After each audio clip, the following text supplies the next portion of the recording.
Hi, thank you all for starting to join us. I see a lot of people are already signing in. We're going to get started at 1:15. Between now and then, you can feel free to explore the webinar options. You can find the chat screen.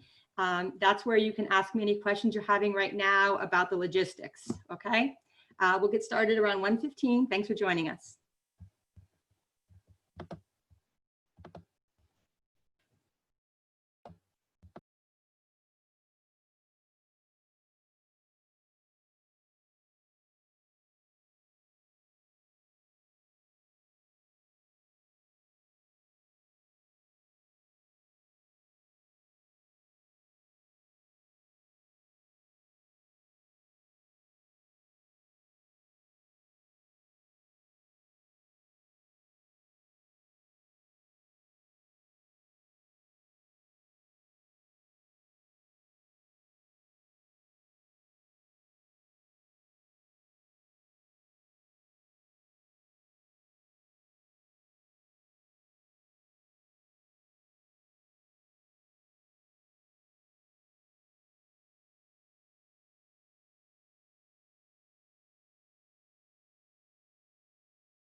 Hi, everybody. I just want to pop in and welcome all of you who are joining us. We're going to get started at 1:15. Before we get started, if you have any questions, you can type them to me in the chat box, and we'll be talking to you soon. Thanks for joining us.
Hi, welcome everybody.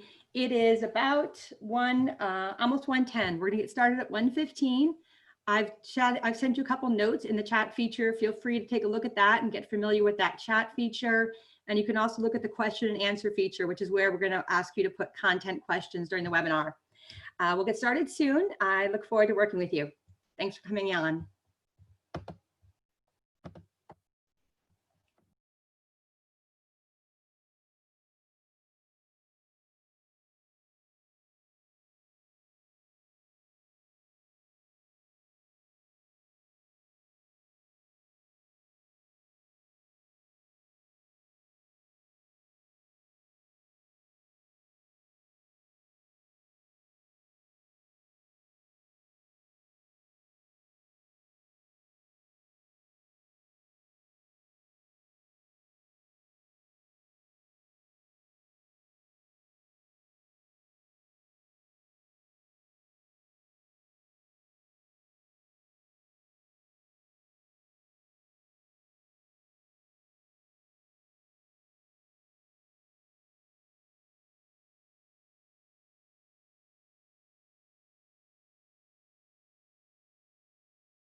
Hi, I'm just checking in. It's about 1:11. We'll be starting in 4 or 5 minutes or so. A couple people asking questions.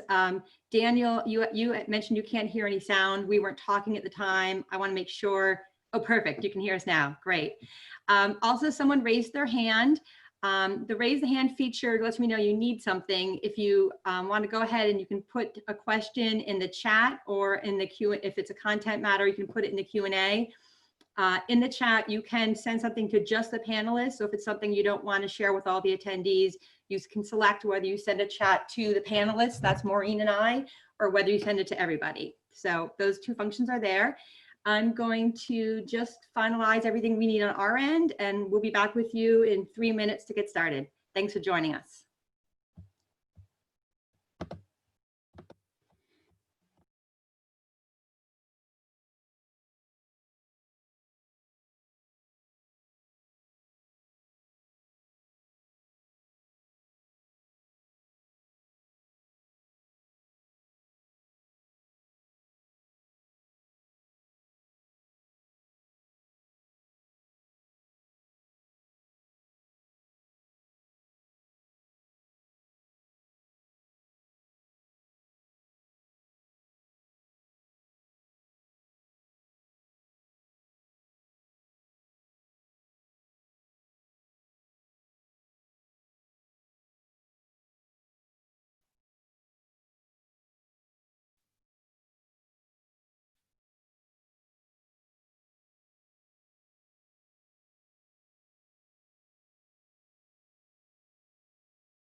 All right. Hi, guys.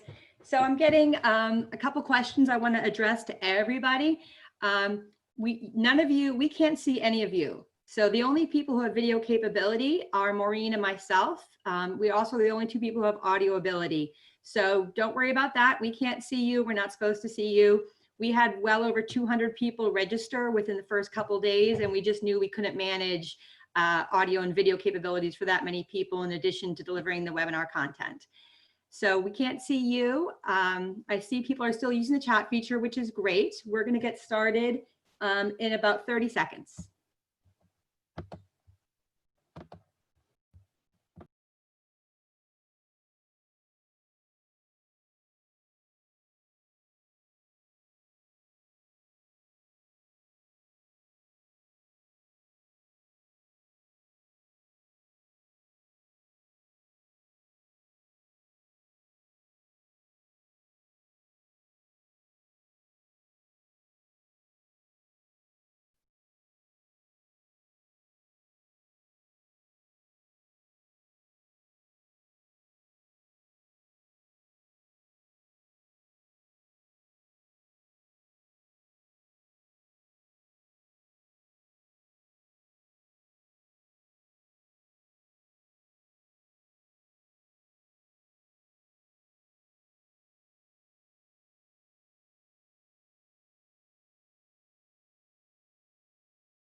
Hi. All right, we have quite a few people on, and I think people are going to join us as we go. So I'm going to go ahead and get started so that we can keep this on time. We anticipate using the entire 90 minutes to cover the material we have in front of us today. So I'm going to get started. Thank you all so much for joining us and working with us on this brave new world of technology that we're using to get the information that you need out to you. So here we go. We're going to get started. And before we dive right into content, I do just want to acknowledge that we are able to offer this free training as a result of 2 grants from the Monmouth County Department of Human Services, Division of Behavioral Health Services, that were awarded to the Mental Health Association of Monmouth County in collaboration with the Society for the Prevention of Teen Suicide and the YMCA of Greater Monmouth County. These were suicide prevention grants, but with the onset of COVID-19, it became apparent that activities that had been previously scheduled needed to change, not only because of the obvious need for physical distancing, but also due to our changing needs as a professional community. In recent weeks, the MHA has reached out to licensed professionals throughout Monmouth County, asking for volunteers to provide 1 to 6 supportive counseling telehealth sessions to individuals in need of emotional support. As of today, more than 70 have come forward towards this effort. As Wendy DiPedro, CEO of Mental Health Association of Monmouth County, shared with us in regard to this webinar series, these trainings have been developed with our volunteers and all of you in mind as we strive to provide all of you with what you need to get yourselves and those you support through these unprecedented times. Great.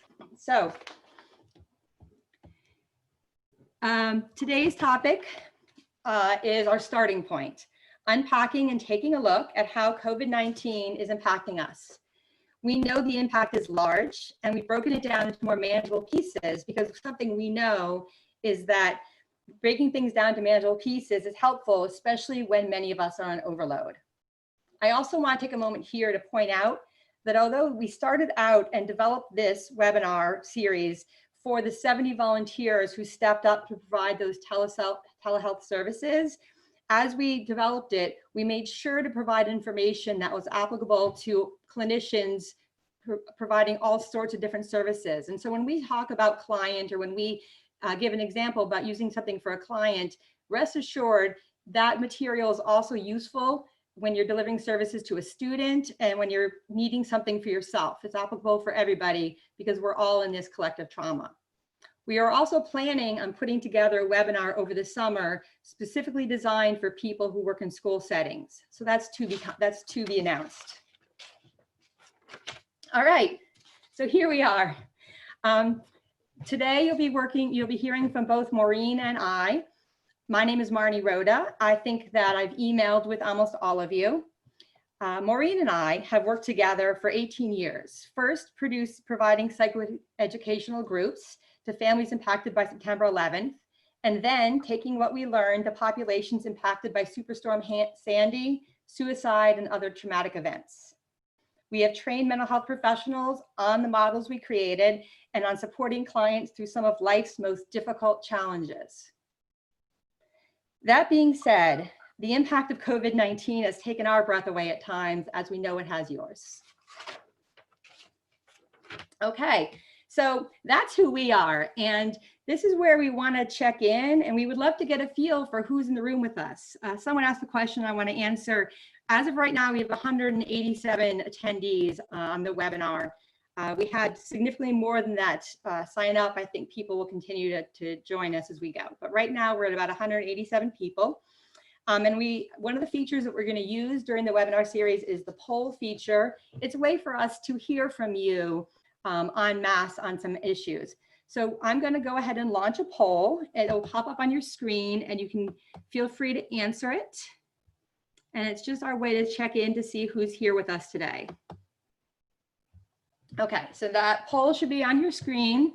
You can start clicking and making the choices. If you selected the other category and you want to say what that category is, you can select other and then bounce down to the chat box and put your other in the chat box. I'll be taking a look at that as well.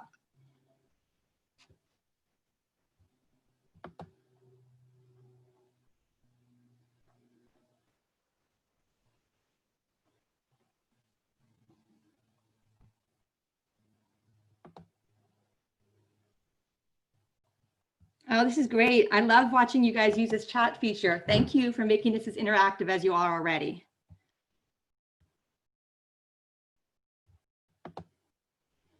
Okay, so I think the poll results will stop coming in. I'm going to end that poll, and I'm going to go ahead and share the results so everyone can take a look at who's in the room. You can take a look at the poll and also look at this chat feature. We have lots of people coming from the school community, school nurses, DCPP workers, so many different options. And just, take a look. Whatever it is you're here and whatever it is you do, probably there is somebody doing that same thing. We got children's mobile response, all sorts of things happening here.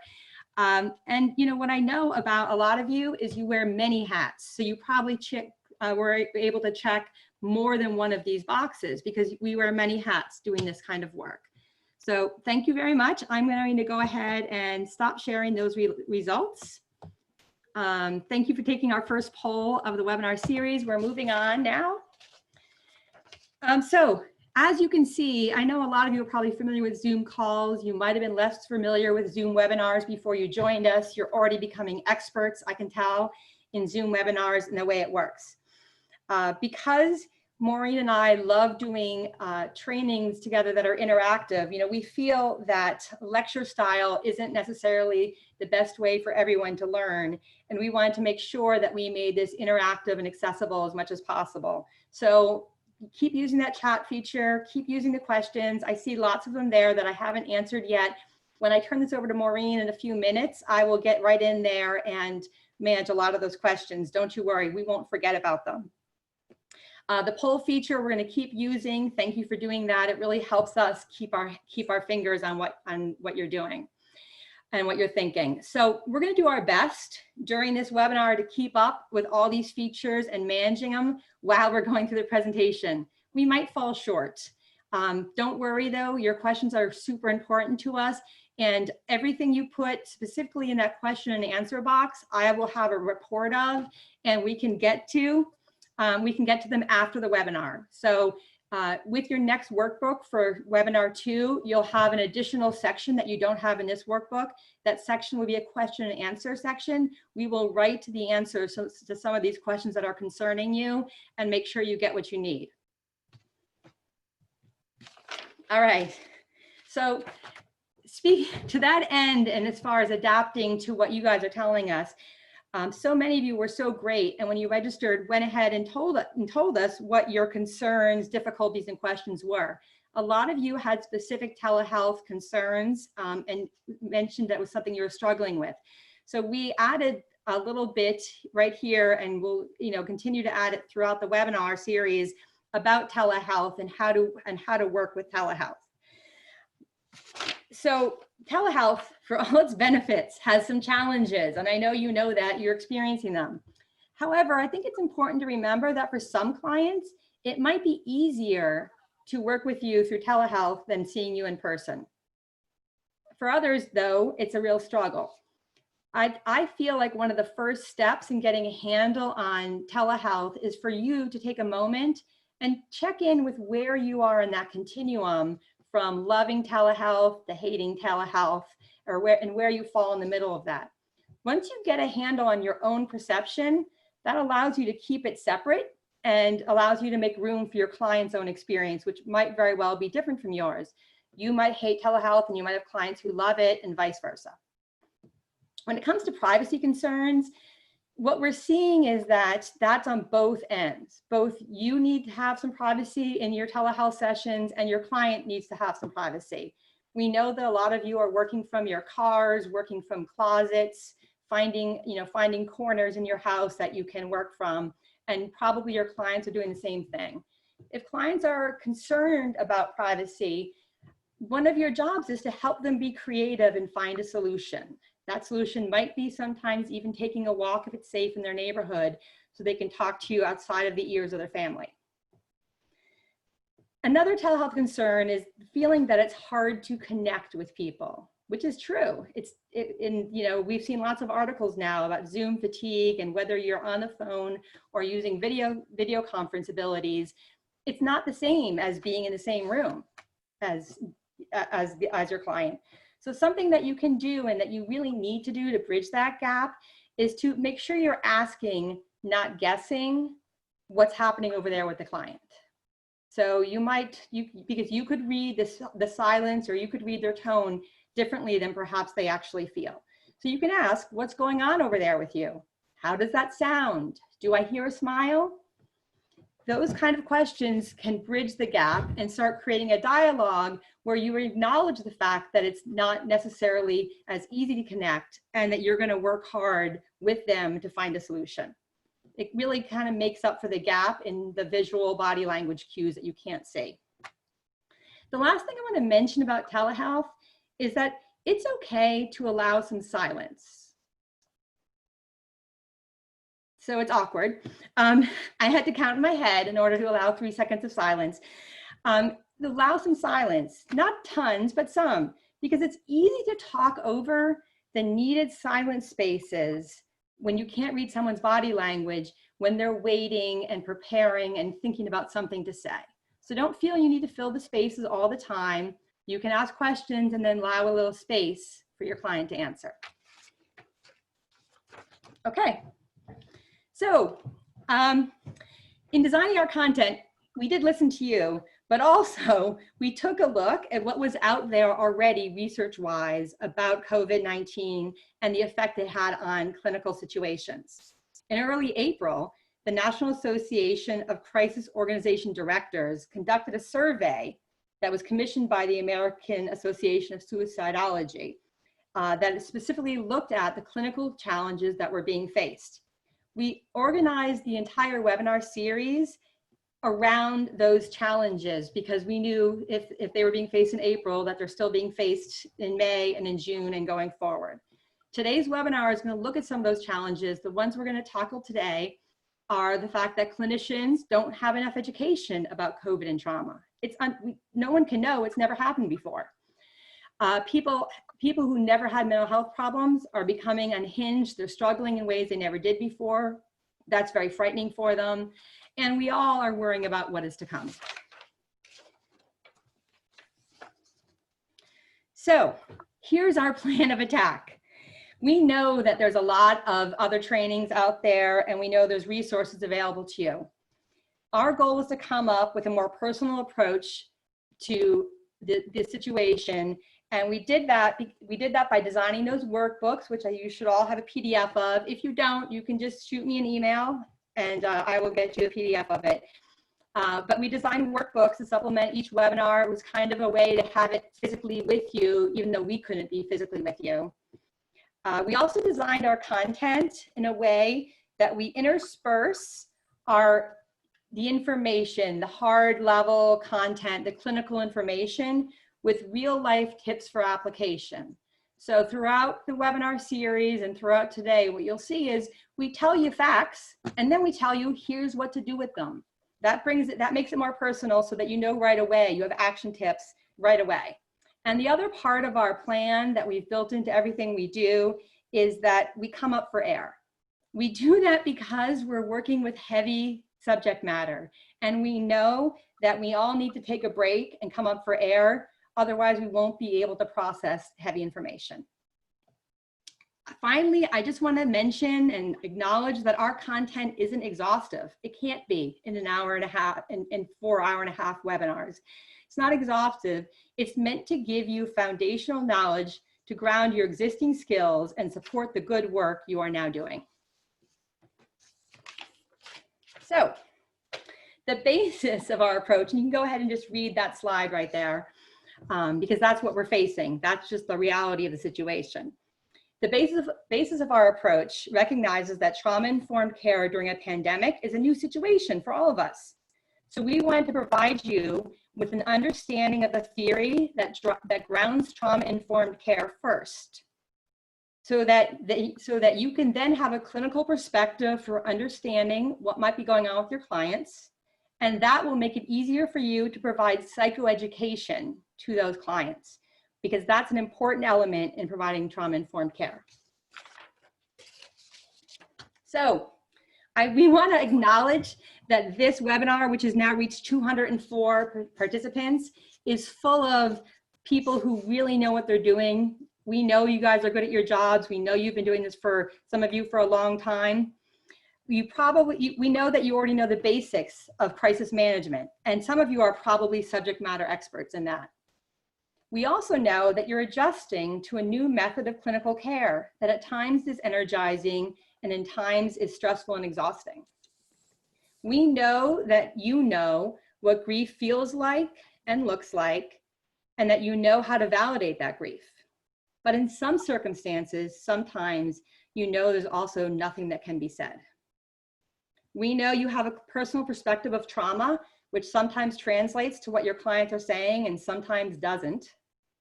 And we know that you know the basic principles of self-care, but probably don't practice them as much as you ought to.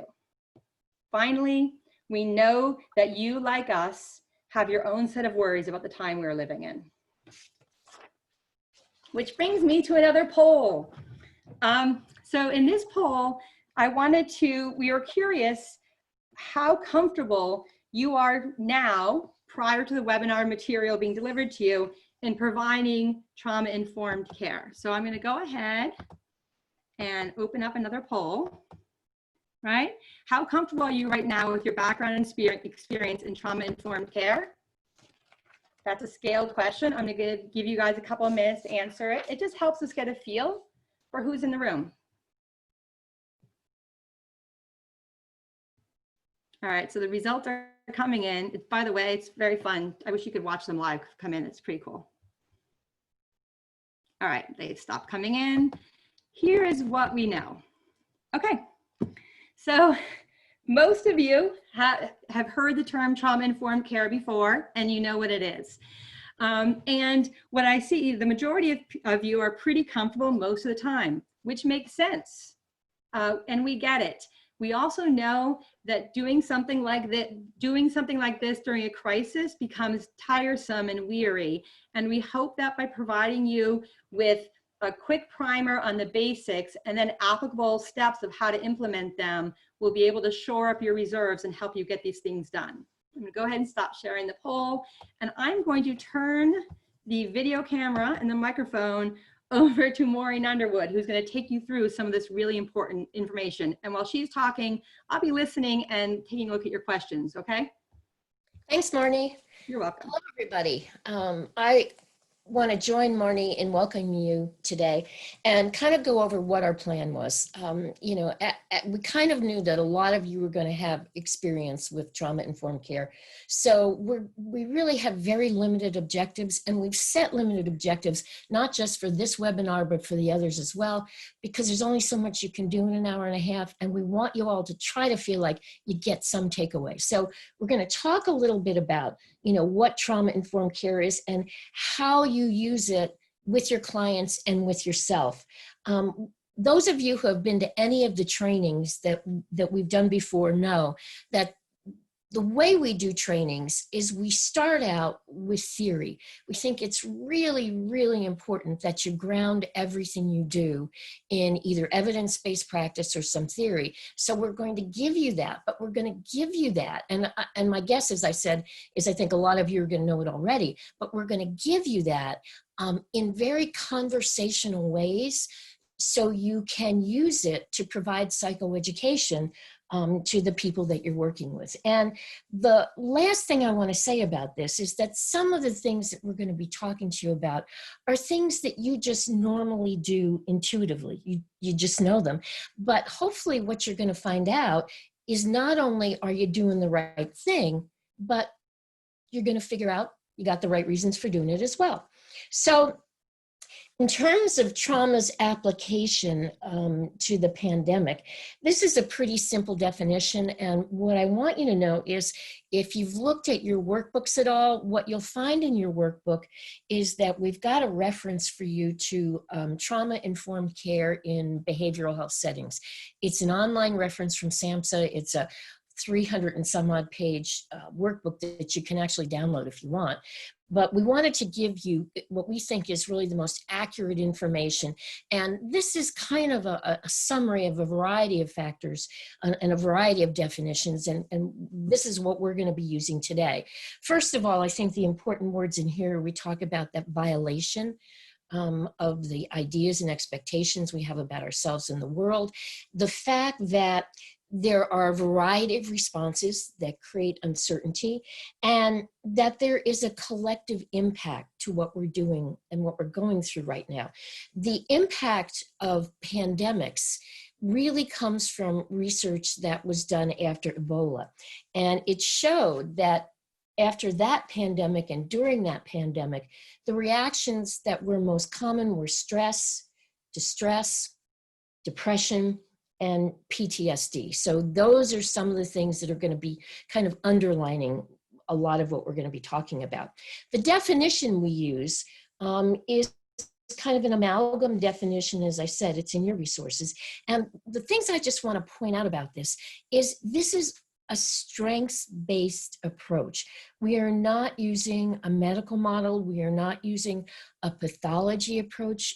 Even when we talk to you about some clinical issues, we're not going to talk to you about them in diagnostic ways. We're going to talk to you about them in ways you can use them to support or work with a client rather than for a diagnostic purpose. We know that trauma affects multiple systems. Physical, emotional, psychological. It creates safety issues, and there's that need to rebuild a sense of control. I want to go back, though, to that line about safety, and I want to point out to you that it reads that it's emotional safety for both the providers and the survivors. In my experience in working with trauma, one of the things that I've noticed is that sometimes it's very, very hard for those of us who are caregivers to be providing support to ourselves.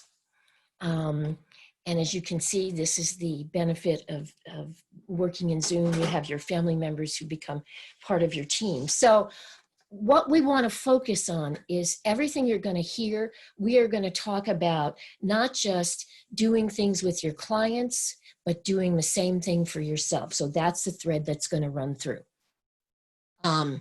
We also are going to talk about very, very briefly the impact of trauma on the brain. As you know, there's a lot of information about trauma in the brain. We've also given you the seminal research on this. The reference is Bessel van de Kolk. So for those of you who are familiar with that, you've got the book on that if you want to look into this a little bit more. All we want to say today is what you probably already know, is that when we're in an acute trauma, and this really does characterize an acute trauma, what happens is our brainstem automatically reacts by activating that fight, flight, collapse, freeze response in our amygdala. And so what happens is that we all react by, we can become angry, we can want to fight to defend ourselves, we can feel the urge to flee and run, or there are those of us who are like deer in the headlights and we kind of freeze. And the deal is, even if we're freezing and we're in a state of what we feel like is almost paralysis, inside our brain and our body, it's a very high stress environment, and there's elevated levels of stress hormones, which really make problem solving in that prefrontal cortex overwhelmed. So while your brain is trying to do its job to save your life, it doesn't kind of realize that you don't need that, but it's an explanation for why you may feel so fatigued and tired all the time. What do you do with this information? These are the slides we told you about you're going to see after we give you every piece of kind of psychoeducation. You'll see a slide that'll say, what's your job? How do you use this with your clients? And then how do you use this with yourself? Well, with your clients, the first thing you're going to do is you're going to educate them about that typical trauma response. And you can use the explanation we just gave you because it really is conversational. What that does to folks is it helps them understand that the reactions make sense, that they're not going crazy. When you give somebody a biological explanation, you're debunking all of those personal definitions that either you yourself or the people around you might put on your responses. Like, oh, come on, you're so weak. Can't you cope with anything? It's just too sensitive. So if you use psychoeducation, what you're in fact doing is you're activating that different part of the brain. You're going to the prefrontal cortex. And I think Marnie is going to give us a good example of how she used this actually with one of her kids. Yes. Hi, Maureen. Thanks. I watched this work in real life more than once when I was raising my kids when they were younger. My oldest, when she was about 4, would have pretty extreme meltdowns. I would say probably very extreme meltdowns. And it was hard to deal with. And then we got a tip from someone that we needed to just ask her a simple question unrelated to her meltdown, mid-meltdown. So my husband tried it the first time. He said to her as she was raging, "What's 2 + 2?" And she stopped in her tracks. She paused, she answered 4, and just like that, the blood flow had moved to the front of her brain, and she didn't return to her meltdown. She moved towards the 4-year-old version of problem-solving communication, and it was miraculous, and it worked for quite some time with her. Thanks, Mark. So you can see how just that shift in focus, that distraction, can facilitate that adaptation of coping skills with the kids or the clients you're working with. How you use this information with yourself is, it's important to remember our brains are no different than the brains of our clients. And that in particular, when you're in a high stress environment, and we'll talk about doing crisis work in a little bit and the stress that puts on us, but that fatigue is really an almost expected consequence of an overworked brain. It's just what you think would happen. So you have to step back and really ask yourself, how much can you process? And it's critical to not feel like a failure when you acknowledge your own limits. I think, one of the things that's been most challenging for me in all of this is recognizing I really need to learn to say no more. And that doesn't mean that I'm a failure. It just means I'm trying to do a better job of taking care of myself. The other kind of theory base that we want to talk about is a little bit about trauma as a crisis. And this is another one of those conversational definitions that comes from mental health literature, but everybody gets it. It's a situation in which we feel we've got to do something, We don't think that we're going to be able to do it. What happens when we're in a crisis situation is we have psychological stress. We often feel out of control. We can't predict what's going to happen.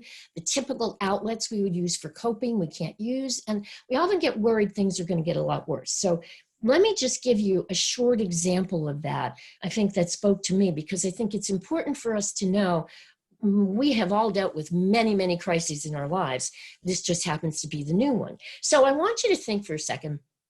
And I want you to imagine it's at night, it's a rainy night, and you're on your way to a really important appointment. This has to do with some work that you're counting on to help you get through some of the financial slump that's been caused by the impact of COVID on you or your family.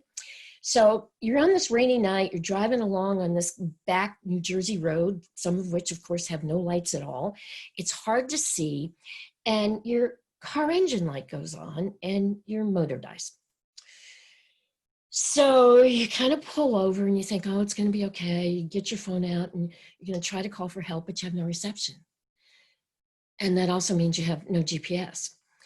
So there's no traffic. There's no lights you can see. It started to rain harder and you're starting to get really, really panicked. So if you think about crisis intervention, the goal of a crisis intervention is to keep you physically safe and alive until the crisis has resolved. And that may seem like a little hyperbole in this situation. I mean, what do you mean stay alive? Your car's on a back road. But my guess is there may be some of you, or if it's not you, you may know people who, in fact, their coping solution for that would be to leave the car. To take off down that long, dark road to see if they can get some help. And it might turn out well, but maybe it doesn't. So I think you get a sense that sometimes the ways we solve or don't solve crises can really have life-threatening consequences. And there is a way to process crisis intervention. This is one of those seminal texts. You'll notice that it's Al Roberts' book from the 1991. But as I said before, I'm trying to give you new resources, but I also think that there's some things that have been written that they just don't get better than that. And these are really the 7 stages of crisis intervention. And you'll notice it kind of takes you from beginning that assessment of lethality and safety needs, moves you all the way on up to where you're identifying the problem. And I want to just point out, it says presenting problem. We'll talk about that in a sec. And then on up to where you come up with an action plan and you do follow up.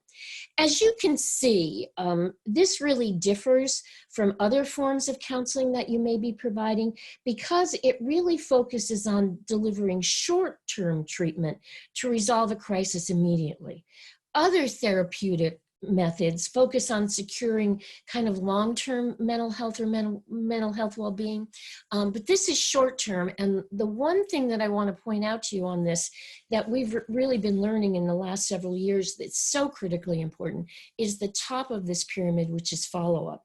The most exciting research I think that's come out of the zero suicide movement in this country has been that follow-up, especially after people have had some kind of psychiatric hospitalization for suicide, simple follow-up in months after that hospitalization, which could be as simple as a postcard, really can do a whole lot to reduce any kind of recidivism. So I share that with you right now because you're going to be working with a lot of folks in brief ways, and it really is important to figure out how you can check in with them to see how they're doing.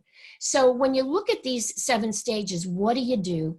Again, those of you who have been in any of our trainings know these are our 3 favorite words. If you learn nothing else today but these 3 words, you'll walk away with something in your back pocket. And it's really providing support, control, and structure. It's the simple magic formula.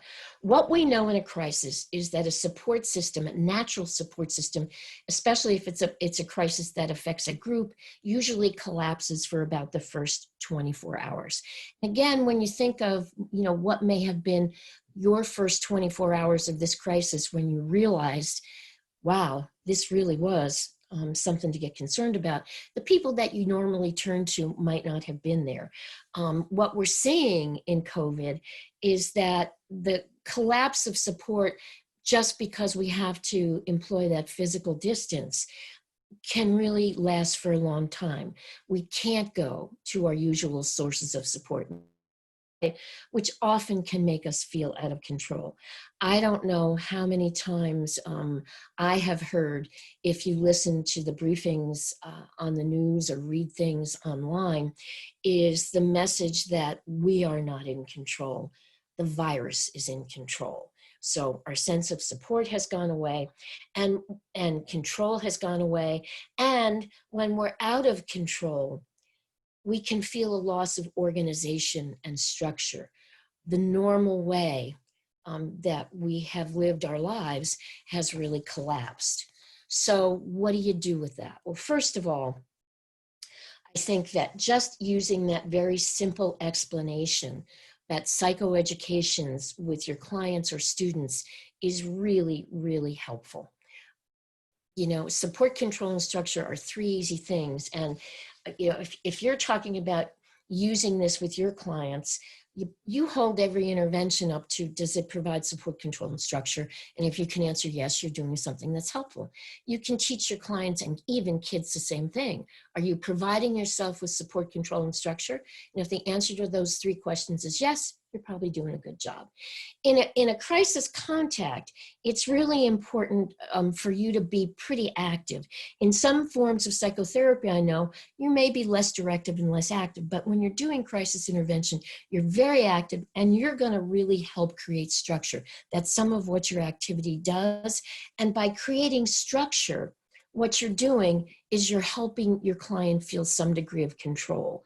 Crisis requires us to figure out some ways we feel like we're managing our lives. And if you think about how a lot of people are trying to get control these days, all you have to do is go to the grocery store and look for flour and yeast. Most of the time you can't find one or the other or both. And I think that a way that a lot of people are trying to get control over their life is baking, because as you know, there's a real structure in baking. You have to gather the ingredients, you put them all together, you have to kind of organize them in a pan, get them into the oven, they bake for a certain amount of time, and then you take them out. So there's a real structure to that that helps us feel like there's at least something in our lives that's going according to plan.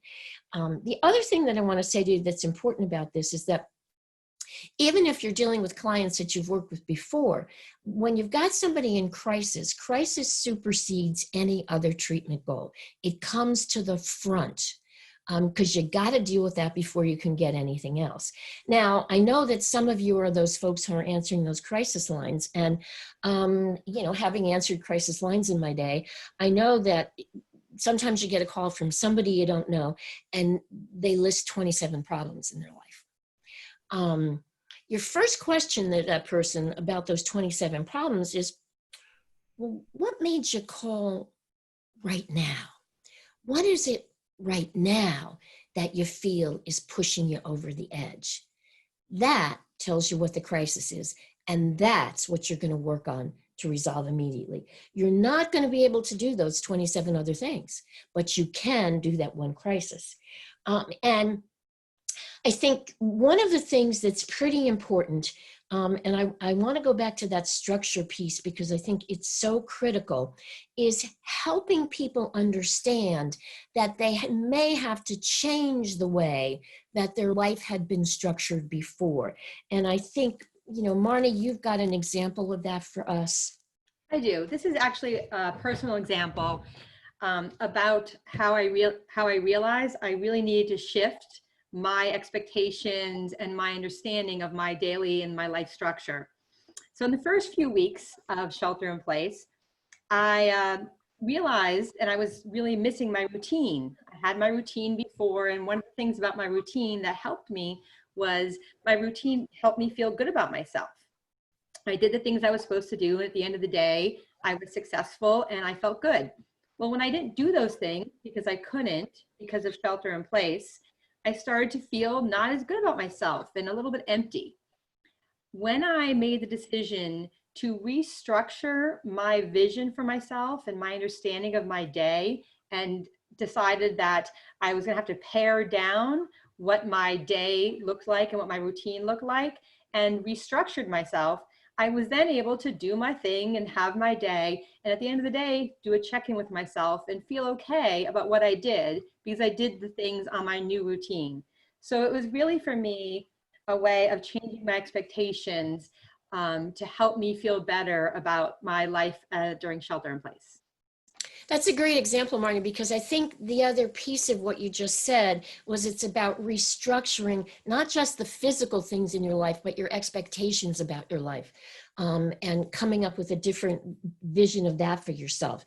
Using this for yourself, I think that, that example of 27 problems reminds me it's not up to us to fix everything. We can't. There's no way you can fix all of what's going on right now. And in fact, you're not even going to be able to calm everybody down right away. One of the things I learned in practice, I was a pretty big idealist, and I thought, I've learned all these things to do and these techniques and the right words to say. And I realized, first of all, sometimes there's not right words, and sometimes people need to just vomit up as what they're feeling and what they're thinking, and they need to do it as long as they need to do it. So I learned that, particularly when I had somebody who was in a pretty big crisis, to sit back, to just kind of validate them nonverbally and wait. And what I often found was at the end of their recitation, when they had said everything they needed to say, I would often hear a very deep sigh. And when I would hear that, I knew it was time for me to go in to start doing some problem solving. So it was really that kind of stepping back. The other thing in this that it is critical in terms of crisis intervention, and it comes up in relation to what we're hearing about COVID, is a lot of what people are saying about COVID is it's a marathon. This isn't a sprint. We're going to be in it for a long time. Well, those of you who are doing crisis intervention, it's a sprint. It's not a marathon. You got to be in there. You got to work fast. You don't have time to take breaks. You have to help someone with every single client. You're sprinting. And P.S., what that is extra exhausting. So I think it's really, really important for you to figure out ways to support yourself. And I think Marnie is going to take us through another short poll on this. Yes. Hi, guys. So I'm going to launch a poll. I want to add in right before we launch the poll that I love the way that you guys are using chat and the question and answer. Please feel free to put your questions here as Maureen is talking. If you want to know, well, practically, how do I do that? Or is that the same as this? Feel free to put them in. It's not interrupting the flow of her work. I'll manage them and I'll jump in when I can to get them to her, or we'll type you the answers. So please feel free to put your questions in, because we want to make sure at the end of this webinar, you don't have hanging questions that you didn't get to ask, okay? So that being said, we're going to launch another poll. This poll is designed to check in with you about when was the last time you gave yourself support, because we know that you are sprinting and there's no way you can keep that pace up without taking a break. So go ahead and answer the poll.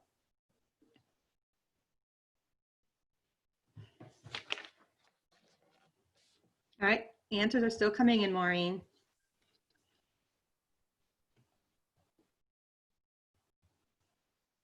And I think you all can see we were coming up for air when we wrote this poll. Yeah.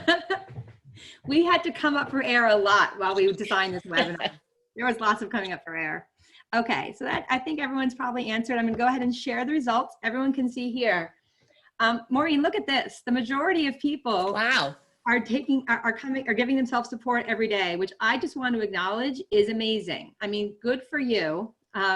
Good for you. I think that it's important. Very, very few of you thought that the last time was in high school. What I'll say is some of you might maybe just out of high school. Maybe that's why. Here's the thing though. We know this is important. We're going to talk more about ways to do that. And taking care of ourselves during this is essential. So thanks for sharing. I think we can move on. Okay, so we wanted to make sure that we put in some really deep foundational information. Most of us learn this in Psychology 101, if not before. What makes this especially important now for us, however, is the fact that many of us have been pulled down to the bottom of this hierarchy with physiological needs and safety needs being in jeopardy. So people who weren't often down here are back down here again. The other thing that we really do want to acknowledge about this is that this pandemic is clearly having a different impact on the poor, on marginalized people, and on minorities. And we know that's true, and we know that disproportionately, they are having more difficulty with their physiological and safety needs, and that's part of what's happening right now. So what do you do about that? What we feel is important, first off, is acknowledging the fact that during this crisis, it is the case that people are struggling with those basic needs, and it's your job to ask. If someone isn't bringing it up, it's okay if you check in with them. How are they doing with food? How's work at home going? How are finances in general? Are you doing okay? Are you feeling confident about that? What's the switch like to being a stay-at-home teacher in addition to working from home, all those things. Because we know there's been an increase in reports of domestic violence, it's also really important that you check in with people and you check in on their personal safety and how safe they feel and how safe they feel for people in their household. A way you can do that is simply say, some people aren't feeling safe in their homes right now, are you? That's a good way to start that conversation. And I want to say that even though we're encouraging you to ask about these basics, the safety, having the needs met and safety being assured, it doesn't mean that you're staying there. What we're asking you to do is you ask them how the facts, and then you start to help move them up the hierarchy by asking about their feelings about those facts. And Maureen, do you have a story about this? Well, I think that that's just a really important thing to do, because I think that sometimes we don't give ourselves credit for what we're doing to help people. And especially now, I think that there's a lot of recognition that folks who are doing healthcare in a hospital setting are really the people on the front line, and they're the heroes. And they're addressing those physical needs. But I think it's so important in using this for yourself that you recognize that you're addressing those emotional needs, which may be even sometimes more challenging. So you're helping people move up that hierarchy. Yes. Someone asked a question. I thought maybe you could speak to it. They were Okay. asking, when it comes to basic needs, how do you help a client who's they're isolated, they're dealing with isolation, and their basic need of being part of a community or society or being around people isn't being met? Do you have tips for that?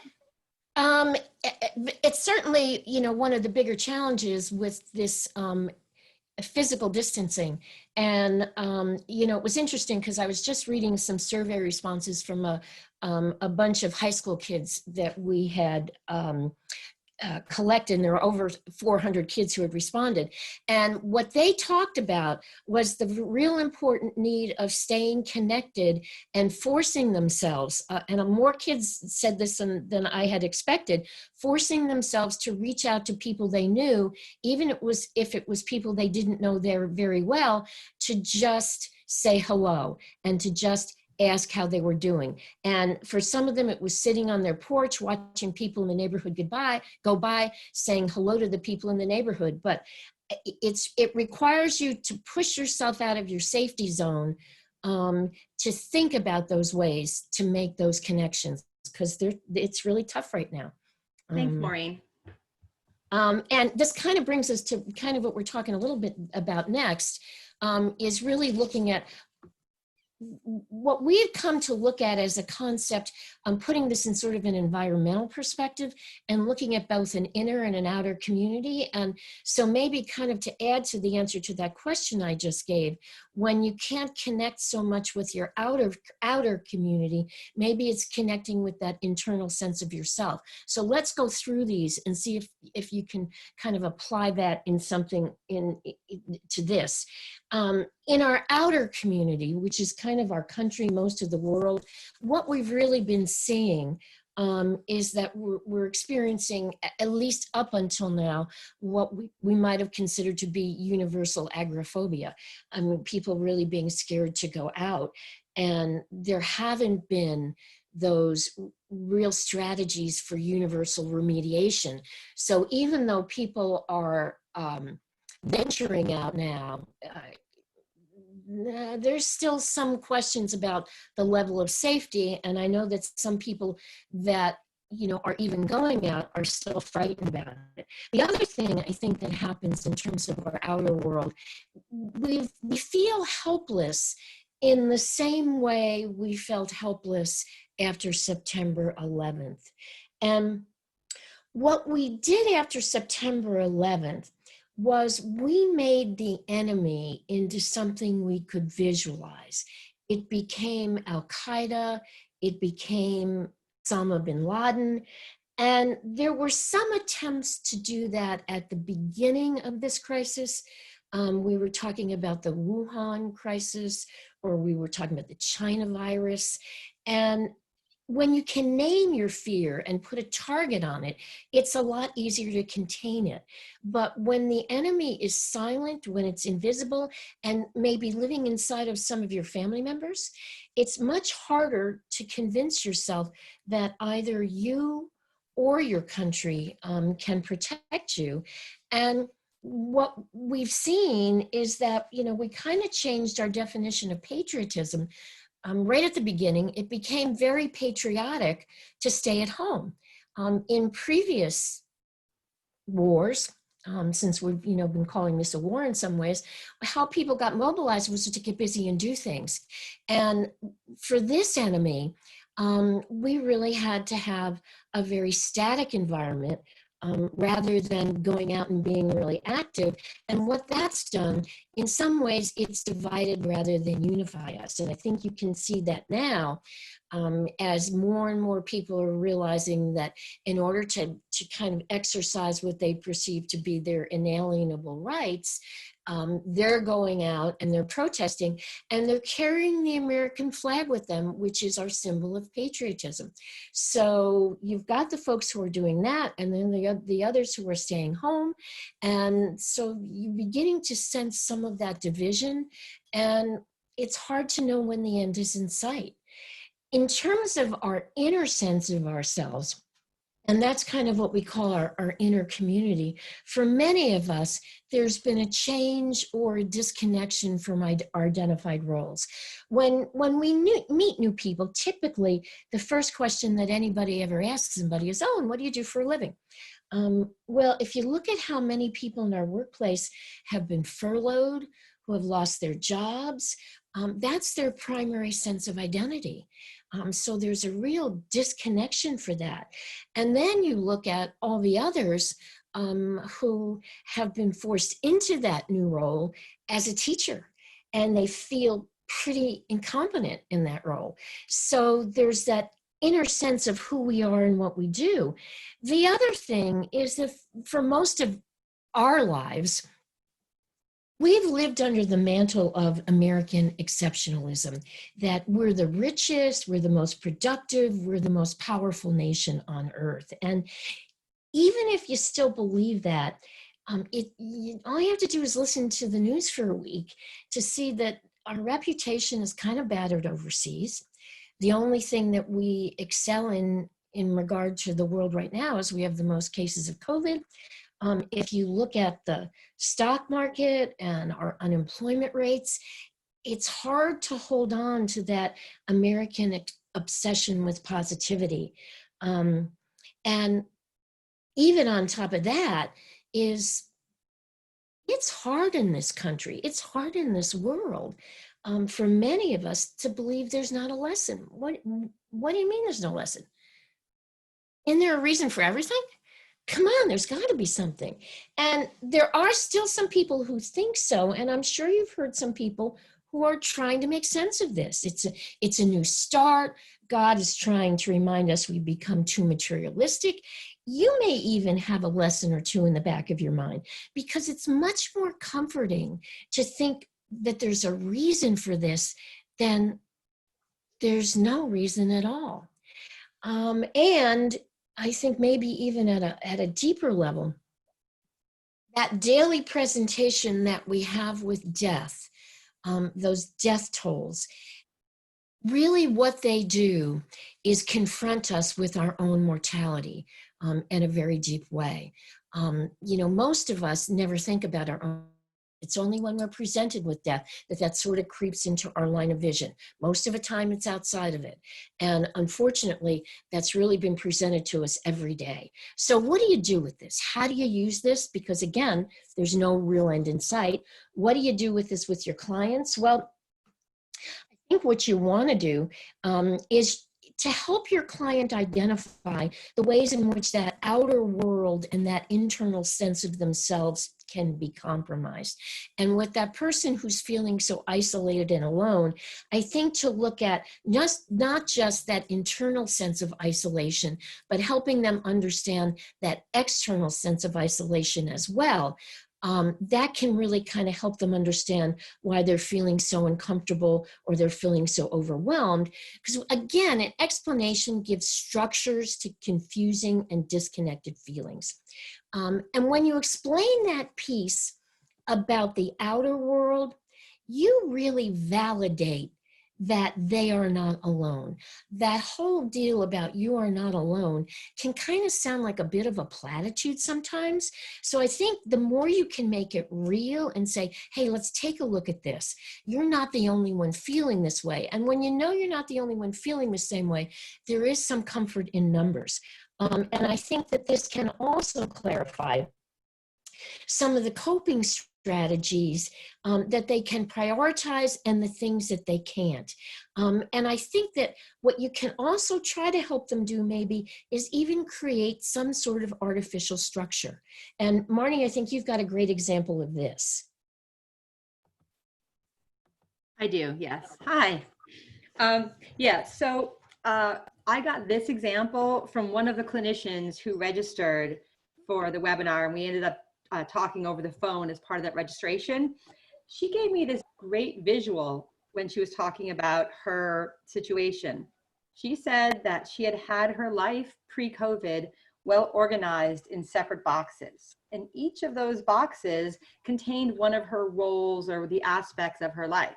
She has many different clinical roles, and they were all neatly organized in boxes, as well as her role as a mom and a wife. When shelter in place came about, she had the experience of really all those boxes collapsing in on themselves and on each other. And it was a mess, and that sense of organization structure was gone.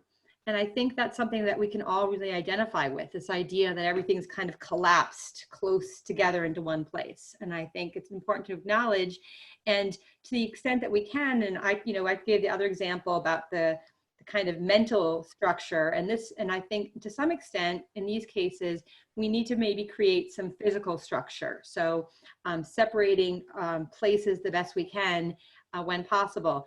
The person I was speaking to had a pretty extreme method she used, but she really needed to based on the nature of her work. She had her husband put up the tent, the family tent in the backyard. And she was using that tent for some of her more challenging clinical cases and work that she was doing to physically separate it from her household and the rest of the work. And although that extreme of an example might not work for all of us, I think creating some kind of physical distance can be really helpful right now. Thanks, Marty. I think that's it. And I appreciate the person who shared that with you, because I think it's a great example. What we're going to turn to now is probably the last really serious foundational aspect of this. And you have the seminal work on this listed on your resource list as well, because I think that, when I learned about this, as I said, I've been working in trauma for many, many years. I started working with Pan Am 103, so that shows you in the 90s. When I kind of got this information about these basic assumptions about life that are shattered, it made an amazing difference in my understanding myself and what I was able to do with clients. So what a basic assumption is that's a perception we make about life when we're kids.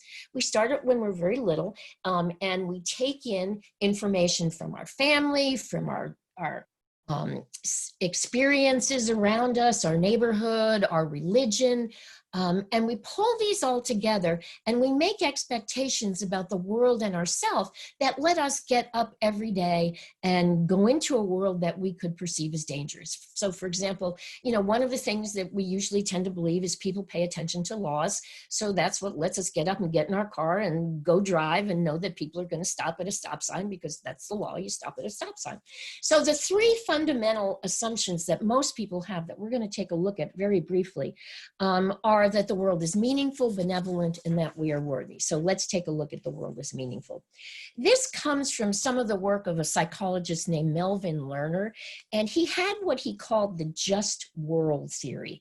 And what he said was that people, they really need to believe that the world is a just place where people get what they deserve and they deserve what they get. The assumption is that we can directly control what happens to us by our own behavior.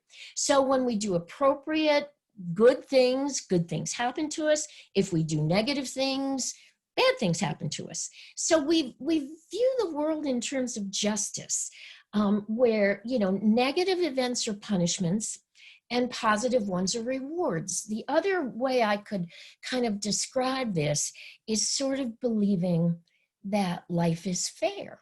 My guess is you have that sense. So how does COVID challenge this for us? Well, first of all, if you think of the populations that have been most affected, and the one that is pretty heartbreaking for me are nursing homes. We put family members in nursing homes because we want them to be safe.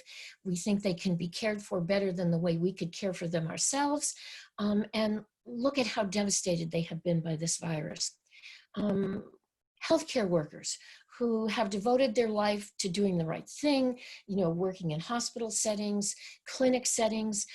If we look at the impact of the illness and deaths on them as well, is that fair? These are people who are trying to help others, and that's not fair. I mean, what randomness does is really kind of deny that events in the world have meaning, which is why I think we spend so much time when you listen to the news about COVID on those public health predictions, because we want to be able to somehow say, if we do certain things, we can manage these predictions. We can be in control of these predictions, and it isn't just random. Because if we accept that randomness, we really believe there's nothing we can do to protect ourselves from misfortune. And I think that's why some of us get so angry at the people who violate those physical distance rules, because that's what we've been told will work. That's going to be the antidote to randomness. And when we feel that randomness, we feel powerless. We lose our ability to feel like we can take care of ourselves, or that our country can take care of ourselves, or that our bodies even have any integrity. And I would say to you that one of the ways I think that, and I don't think people are necessarily doing this consciously, but I think one of the ways that our country is trying to really address this sense of powerlessness, if you hear when there's a description of the people who die, we often hear that they had a pre-existing condition or they were in a high-risk group. So as long as I don't have a pre-existing condition or I'm not in a high-risk group, I'm a little bit protected from that randomness. So what do you do with your clients about this? I think is that you validate their perception and you explore with them those concepts of randomness and unfairness.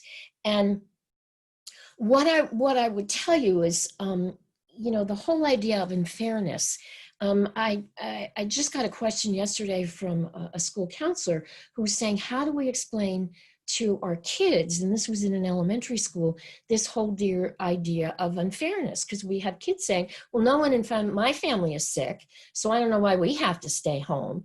And, you know, I think that that's a reasonable assumption for kids to make. So I will tell you, one of the techniques we learned, and we came upon this with some of the just amazing clinicians we were working with in our September 11th work, is we're trying to help kids understand the idea of unfairness. So what we had them do was have a pretend birthday party. And we would ask kids to, you know, talk about the party and, you know, what goes on at birthday parties. And then we asked them to talk about all the unfair things that can kind of happen at birthday parties. You know, you don't get the present that you told everybody that you wanted. You know, you don't get the piece of cake that has the flower on it. Somebody else got that piece of cake, or you were going to have a pool party and you couldn't go outside. And we say, oh yeah, those are pretty unfair things. Yeah. Well, does that mean you're not going to have a party next year? Well, no, of course I'm going to have a party. So despite the fact that unfair things happen to you in life, you're still going to go on, aren't you? So I think that that's a good explanation and a good way to kind of think in your head. Use that for the clients and maybe the kids you work with to come up with some concept of unfairness that they can identify with, so that they can begin to see, even though things are unfair, we still go on. You also want to give people permission to be angry. You know, crisis intervention doesn't mean that people who are angry hang up the phone and they're not angry. You're just validating some of the reasons they may be angry, but you want to ask them, what are they doing in their family to protect themselves? Because almost every family has something personally they're doing. So if you feel like you're not safe in the outside world, what are you doing in the world you can control? And don't get ahead of yourself. Stay in the moment. What you do with yourself in terms of this concept of meaningfulness, I think one of the most important things is to step back and to ask, why do you do what you do? My guess is for almost all of you, the reason you chose the career you chose was because you thought it would bring some positive meaning to the world. And I will tell you, that hasn't changed. No matter what happens in the larger outside work and the outside world, the work you are doing is good work. Is it always going to be rewarded?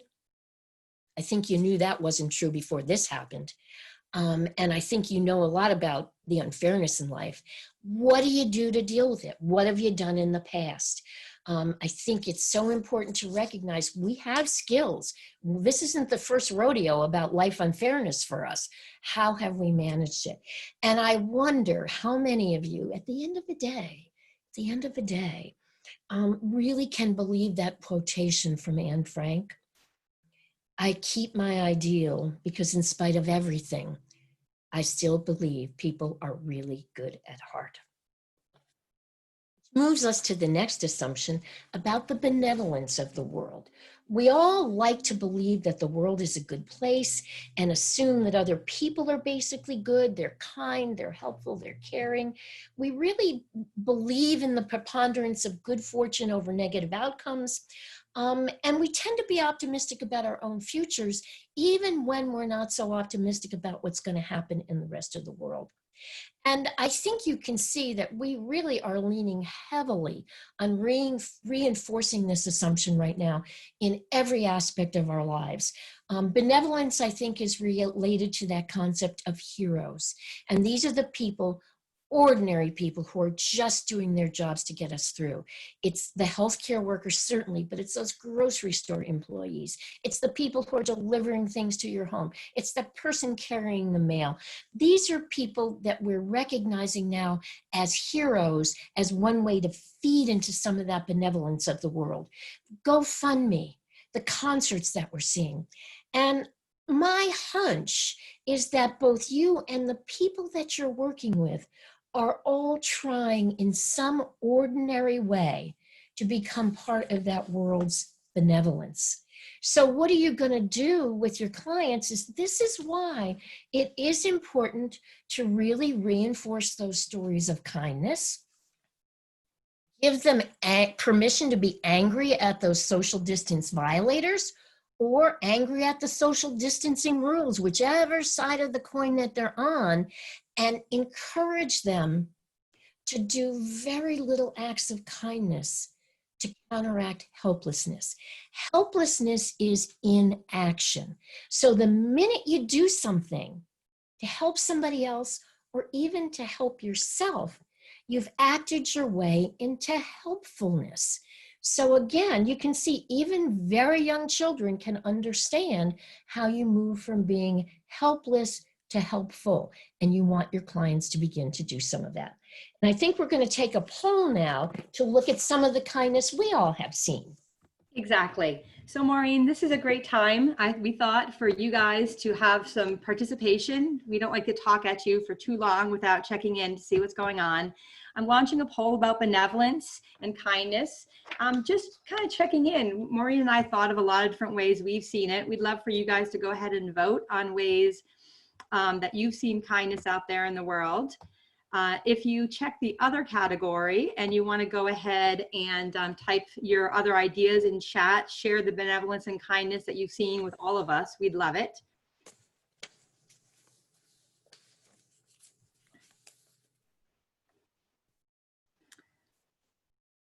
People are still busily checking off all the different ways they've seen kindness, Maureen.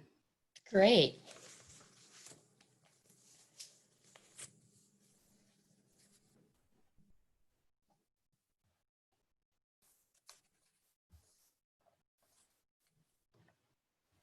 All right, and people are starting to fill in the chat. Go ahead and fill in the chat. I'm going to launch the results so that everyone can see them, and people can keep adding things in the chat if they want.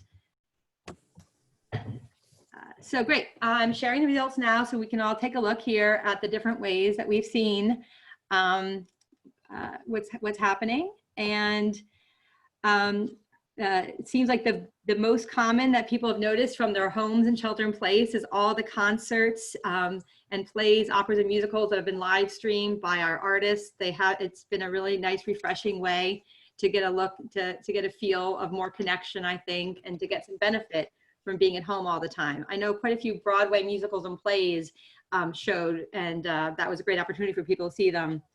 People are also writing in chat, Maureen, about neighborhoods reconnecting outside. That's true. We're getting to know our neighbors again when we're taking walks. Oh, that's a great one. I had forgotten about all the people printing face shields on 3D printers. High school, I mean, anyone who has a 3D printer has been busy printing face shields. That's been amazing. Raising money for people's rental assistance, donating to strangers, food and supplies. I know in my town, there's been a ton of that, raising money and donating food to people who need it. Oh, and this is a great one. A close friend anonymously delivered beautiful tulips to the ladies in our circle. I know that I had even read that on May 1st, which is, I'm not sure if everyone's familiar with the holiday of May Day. My mother was very big on May Day when I was growing up. On May 1st, a lot of people were delivering those May baskets and leaving them anonymously on people's doors, baskets of flowers. So I'm going to stop sharing the results and we can move on. Okay, so we're going to talk about what do you do, how do you do this with yourself, the sense of benevolence. It's pretty simple. It's really important to recognize your contributions to the world and not think of that as you're just so full of pride. And when people say to you, thank you for doing what you do, instead of just saying, well, it's my job, just say thank you. I'll leave you with that. And we'll move to the last assumption we're going to take a look at very quickly is this sense of personal self-worth. We all make global evaluations of ourselves, and we tend to perceive ourselves as good and capable and moral individuals in general. We make judgments, and most of the time, we're pretty positive about ourselves. You know, if any of you have been, maybe you did this before, maybe you just started watching a lot of those cheesy, you know, criminal shows on TV. You know, one of the things you always notice in those criminal shows is criminals always like themselves, and they always give you a reason for what they do. I mean, you know, they had to do it that way. And if they don't like themselves, their mothers always like them. With very few exceptions, people always evaluate themselves positively. And they rank themselves on lots of scales better than average in their self-esteem. And I think that the reason that we felt this was really important for you is because a lot of the people you may be seeing right now are what we call the worried well. They've never talked to counselors before. They've never had any mental health problems. And they've always seen themselves on the upside of the curve. So all of a sudden to be on that downside is really, really disorganizing for them.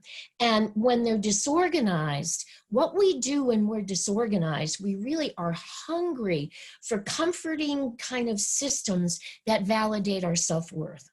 But most of them have been disrupted.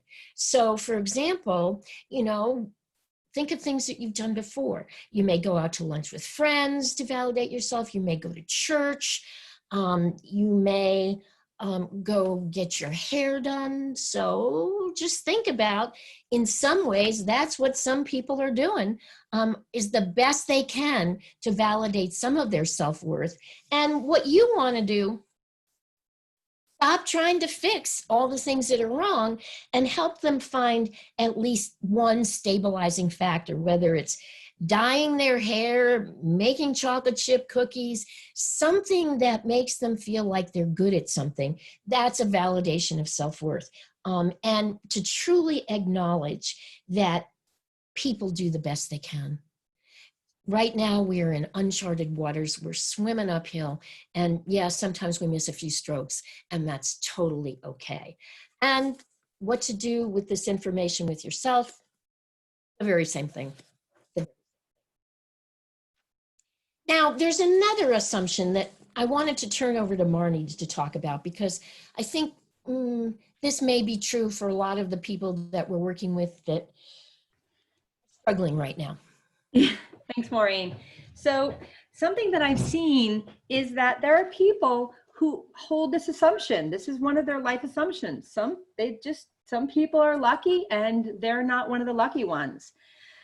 They believe they will never get ahead and that others are going to get ahead. Right now, I think, especially with disenfranchised minorities, this might look pretty close to true. So what they're feeling is pretty close to real. They feel they've worked really hard and it's gotten them nothing, or everything they worked for has been taken away in an instant through no fault of their own. Can you give me the next slide, Maureen? Thanks. Oh, perfect.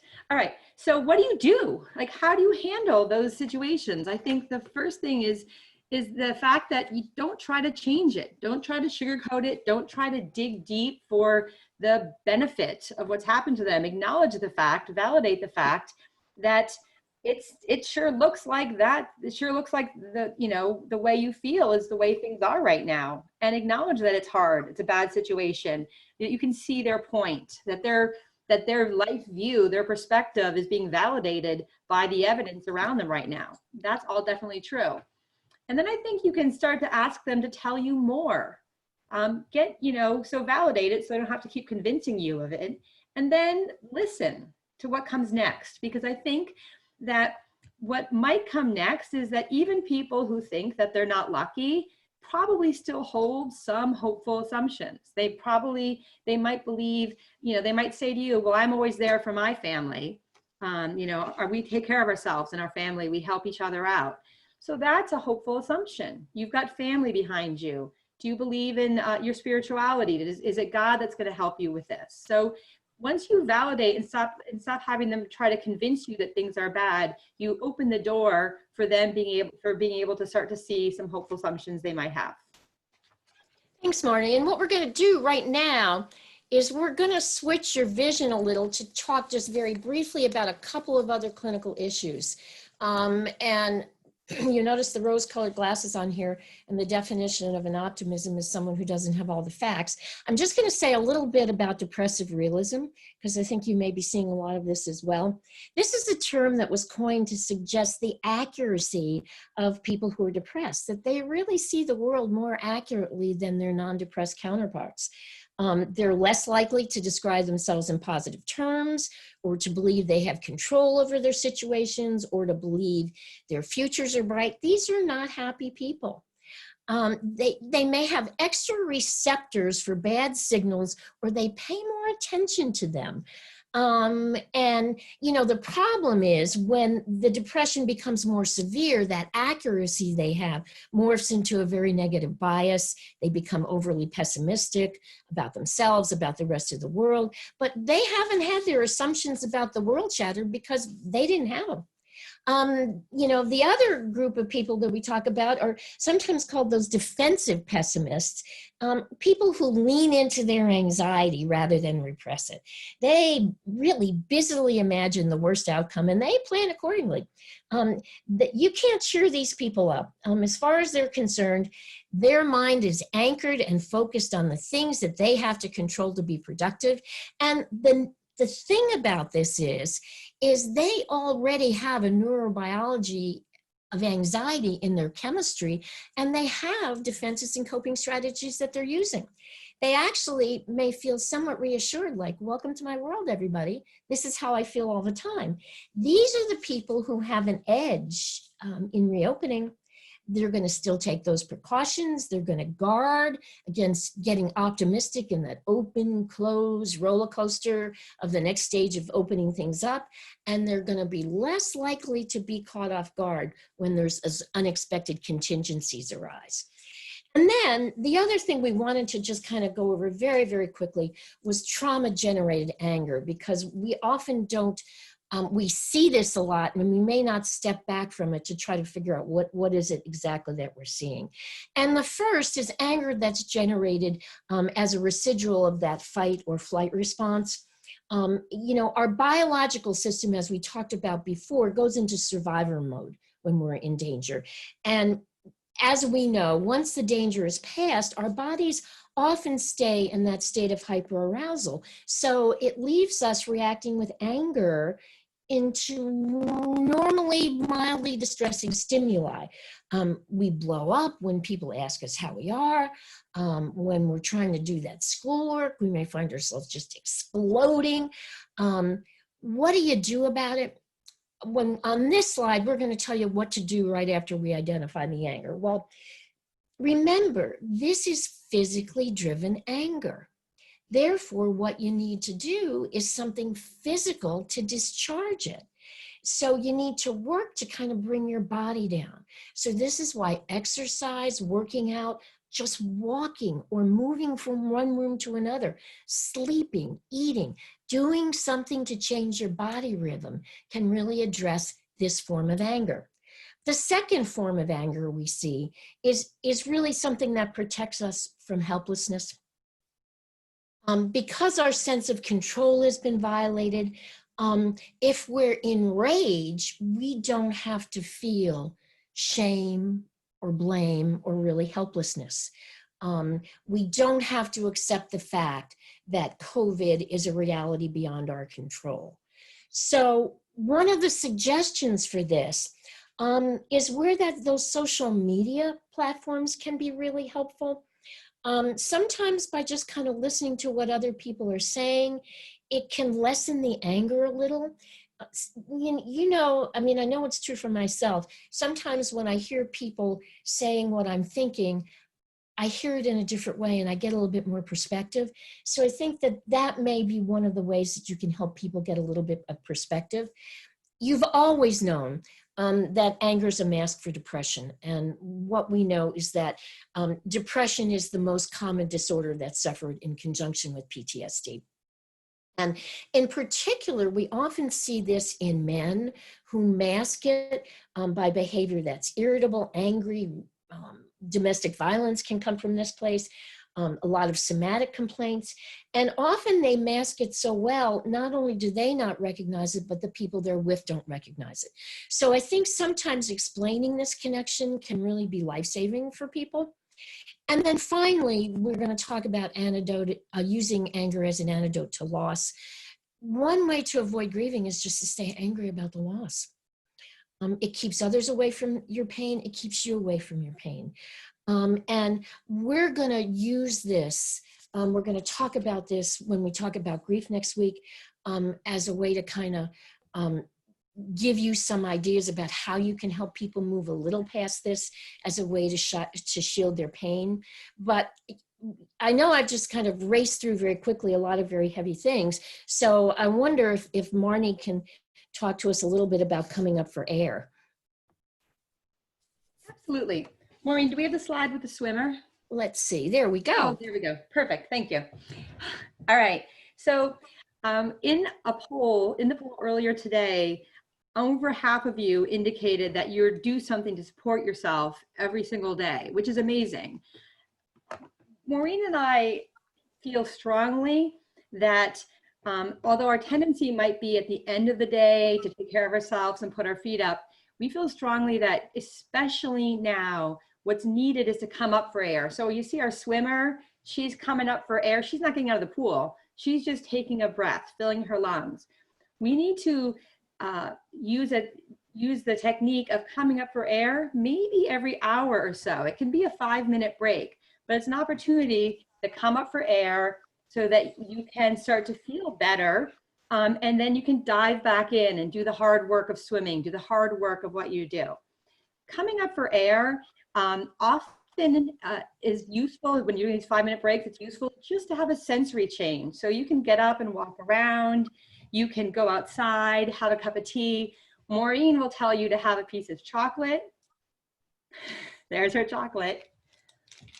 Thanks, Maureen. That's exactly You're welcome. Right now.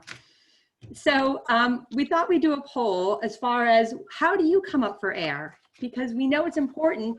And if you have a couple techniques you use, if we want you to do it every hour or so, you might need to add more to the mix. So I'm going to go ahead and launch that poll.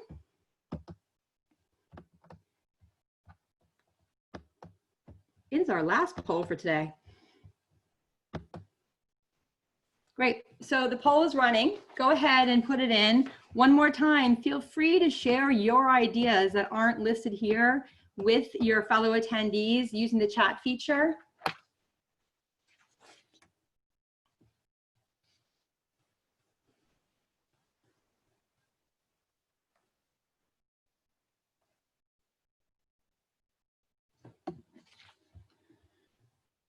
Results are still coming in, Maureen. Oh, you know what? Someone's already added in chat the one that I had wished I put here, which was someone petting their dog or cat. That's a good one.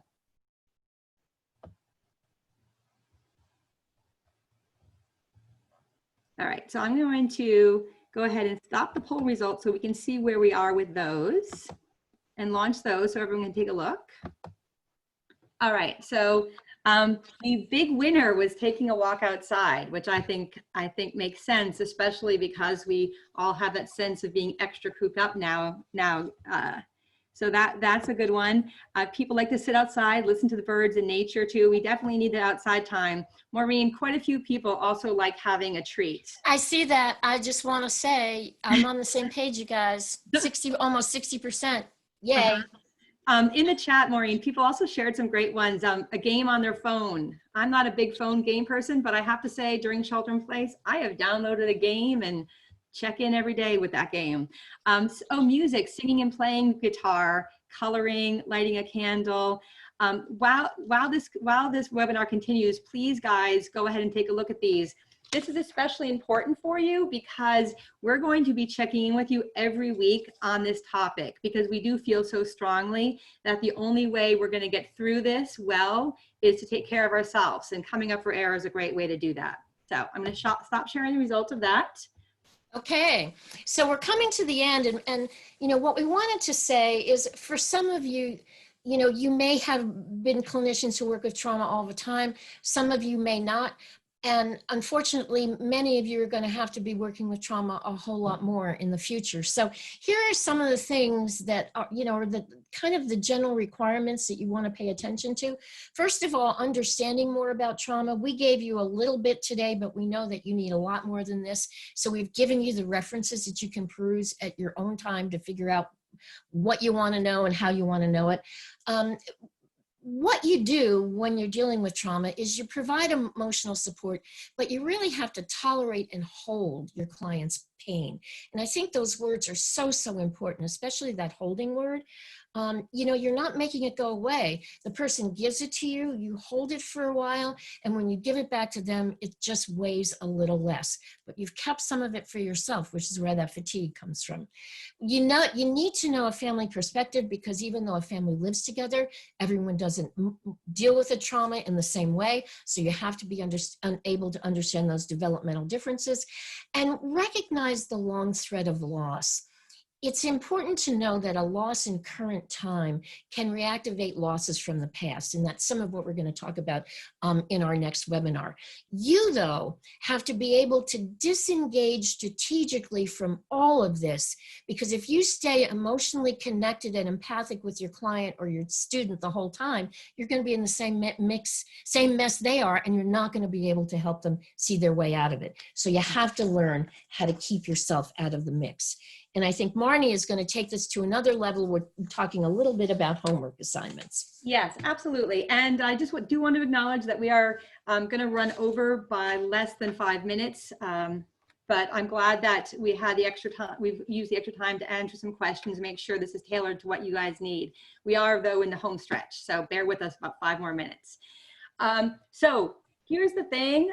We love the idea of having a webinar series, and we love staying connected with you during that, which is why you have the workbooks, which I've heard several people say are really good, are really helpful already for them.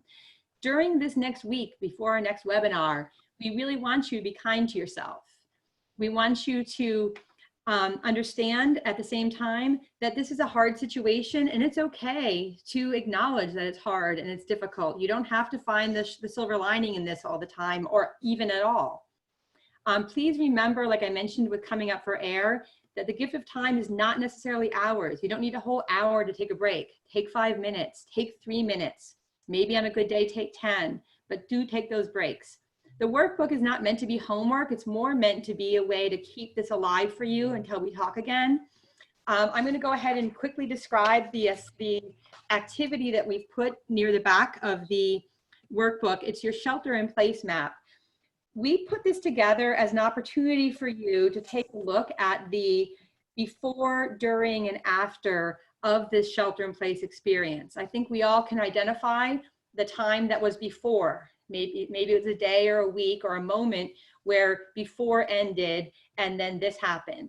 What I'm asking you to do, and I said I used the word map. You can draw an actual map of your journey. You could make a timeline of your journey, or you could write a couple paragraphs about your journey. But I think it's a great opportunity to look at where you were before this happened, where you were going, what your landscape of your life was like, then what shifted, what changed initially, and then what's changed throughout this extended shelter in place time that we're having. And then take a moment after you've kind of caught up to the present with looking towards the future. What does the future look like? It might be cloudy for a lot of us because we don't even know what's going to happen next and when that will be. And, you know, that's an uncertainty. But there probably are some things that you do know about the future. They could be goals that you've kept with you and you're going to keep going with them. They could be new things that have come up for you because of this. So there's space for you in your workbook to do that. It's an activity that if it works for you and it makes sense to you, might be useful to do with clients too. Thank you, Marnie. And I think what we wanted to say at the end, to sum a lot of this up, is don't forget not to take yourself too seriously. It may be hard right now. This is one of Marnie and I, our kind of favorite artists, Brian Andreas, and you'll see more of his work as we go through the next few weeks. But, you know, he has a way of sort of capturing the absurdity of the world in very simple language. And we thought this certainly spoke to Marnie and I. We don't run out of stupid things, but anyway, hopefully this will have some meaning for you. And finally, we wanted to leave you on a slightly more eloquent note with a quote from Shakespeare. There are more things in heaven and earth, Horatio, than are dreamt of in your philosophy. You see the person with the empty sack here, you're that person. Your job is to fill that empty sack that others are carrying around with the stars of support, empathy, validation, and occasionally wisdom. We know we all have days that we feel that our own sacks are empty. So you want to reach up and reach out, because we believe that you're going to find more stars to gather than you ever thought possible. You have more strength and skill than you can possibly ever know. Thank you all for listening. And we have one more slide, Maureen. Yes, there we go. Perfect. Yes. So I do want to go over a couple logistical things before you all leave me. I'm going to be sending you 2 things before our next webinar. Some people have asked, you are registered. Once you registered for this one, you're registered for all 4. I'll send you a new link every week for the new webinar. So I'll send that next Monday. Before that though, tomorrow morning is my goal. I'll be sending you a link to an evaluation for this webinar. It's extremely important for us that you fill that evaluation out. I add my 2 cents to that. Yes, yes, yes. Great. So we want to hear the good, the bad, and the ugly, what worked, what didn't work. I know our audio for some people was cutting in and out a little bit. Give us the feedback so we know. We can do, we'll keep doing better content-wise, webinar delivery-wise. Please fill out the evaluation. The other thing I do want to mention is that there were some really great questions. There was a great follow-up question about isolation and one about specific domestic violence issues. We are going to put our heads together as a team and put together some really well thought out answers for you based on the best clinical information that we can get our hands on. And that will be part of your next workbook, which I'll send along with the link next Monday. So between now and then, you have my email address there. Email me if you have questions, if you need something else. We are so grateful that you came today to this webinar. Thank you so much. Thank you. Bye. Bye.